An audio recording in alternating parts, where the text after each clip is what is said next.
استغفارتا إيه التوبة كان كإلهي سبحانه وتعالى الله لابطه فوائد آدو فربضان بالله فوائد إذا وحا كمد وحي السبب أطاها استغفارته مروكتك هايسة إلهي إنو فرج كاغفر عليسك هايسة إلهي إنو كاقاض رزقك إلهي إنو كو بركاي وحولها يا مالك إلهي كو بركاي إلهي سبحانه وتعالى قرآن كوحو نوغو الشيغة هيا نبي الله نوح قوم كي سمحو كواننا هيا فقلت استغفروا ربكم إنه كان غفارا وحان كويري إلهي قدام داف ويديستو إلهي الطوبت كانوا استغفار لإماذا محايا الإلهي ومضى في البضن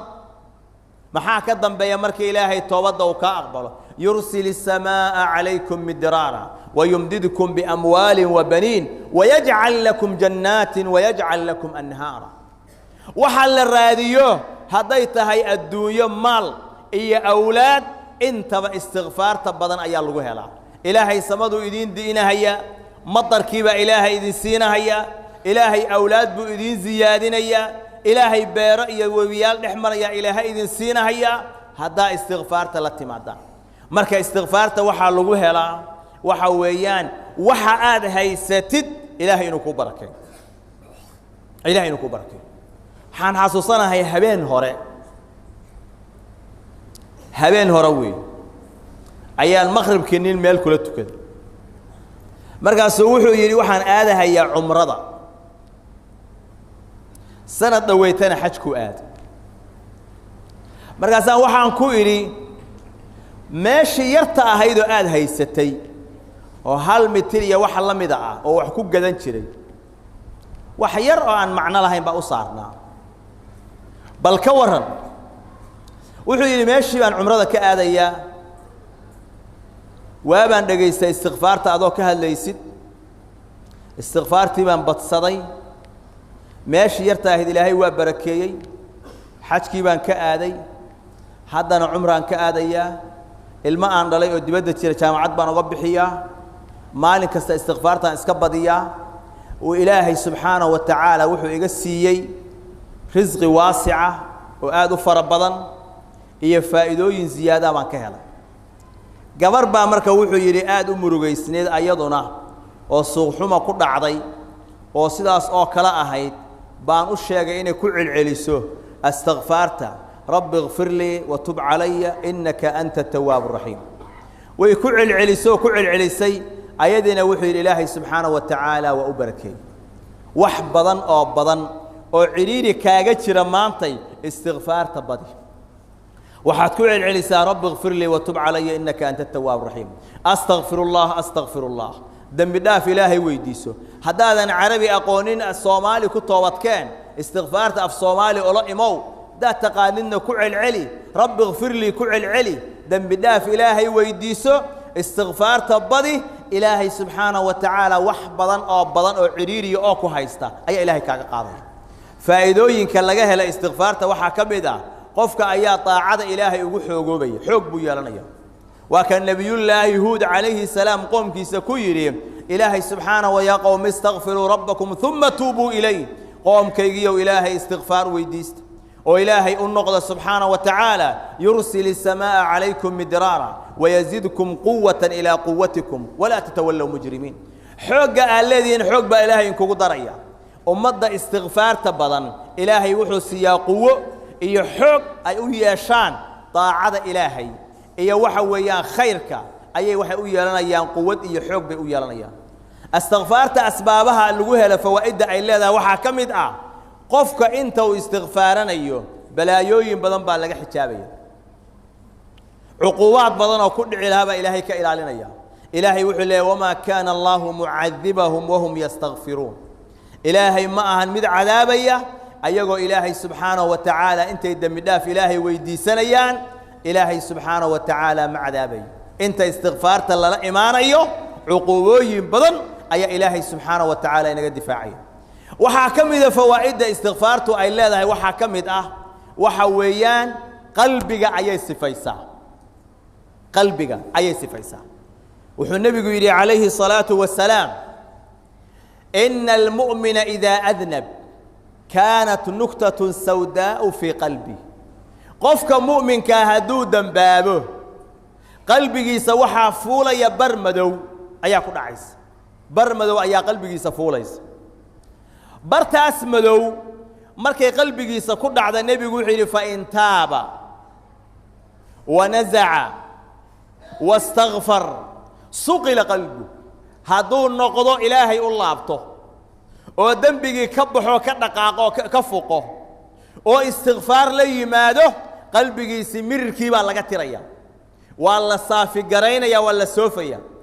وحلوس لغا سوهيا لغا ترهيا وحويان دبيعدي ku dhacday oo madowga ahayd baa laga baabiinaya haduu toobad keen ka dabageeyo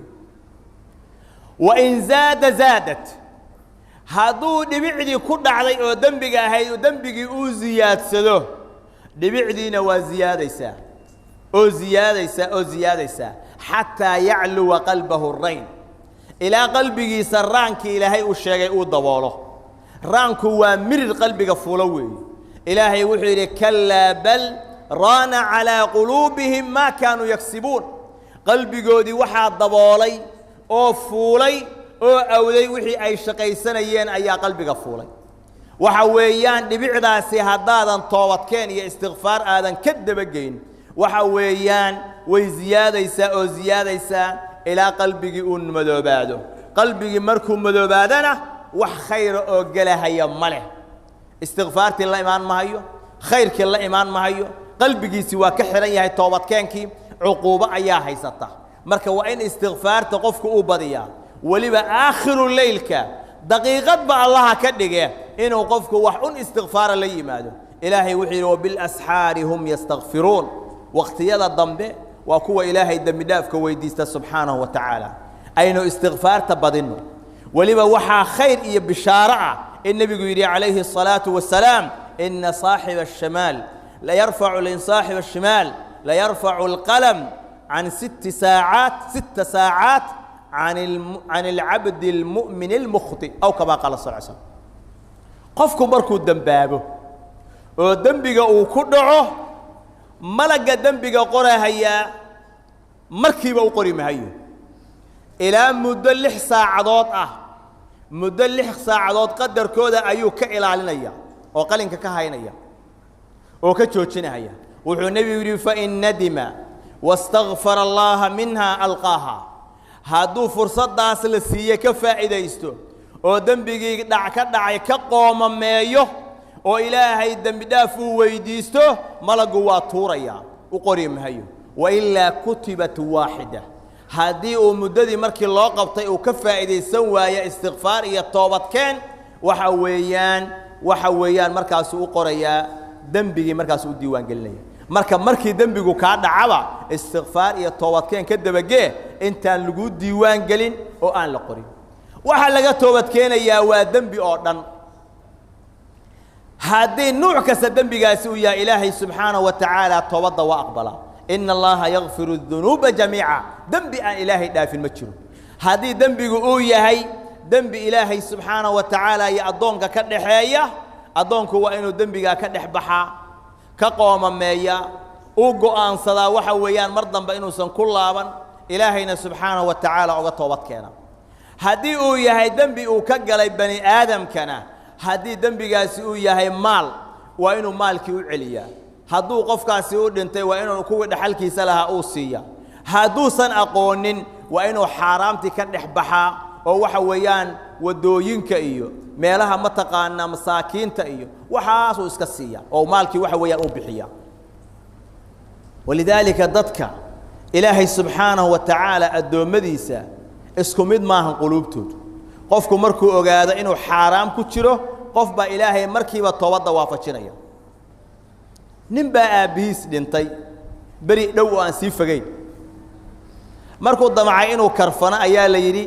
xoolahaaga aabaha kuma karfani karti kasabkaaga xaraam ba ku jirtay xoolahaagu waa xaraam karfan aabaha meel kale looga raadinayo waa nin dukaamo leh arrintaasa waxay ku noqotay culays nin sheekhu u tagay wuxuu ku yiri maalkan saa iyo saabaan ku shaqeeyay waa xaraam buu mana haysan kartid waa inaad ka dhex baxdaa kulligiis xagee ku bixiyaa buu yidhi waxaa siisaa buu yidhi dadka masaakiinta ah meelaha agoomuhu joogaan wadooyinka la dhisayo isbitaallada meelaha iskaga bixi kulligiis ka dhex bax dukaankii buuxay wax alla wixii yaalla waa xaraash waa ka baxay gurigii uu lahaa uu ka dhex baxay isla maalinkii maryihii uu qabay wuxuu raadiyey maryo uu ku tukado oo sax buu raadsaday maryihii uu qabay wuxuu raadsaday maryo ku tukado waa nin caan ahaa oo dhaqaale leh oo dukaamo leh oo ganacsado ah oo guryo leh dhammaan uu ka dhex baxay maryihii maalinka uu ku tukanaya waxa looga soo raadiyay meel kale uu ka raadsaday gurigiisii uu degnaa waa ka baxay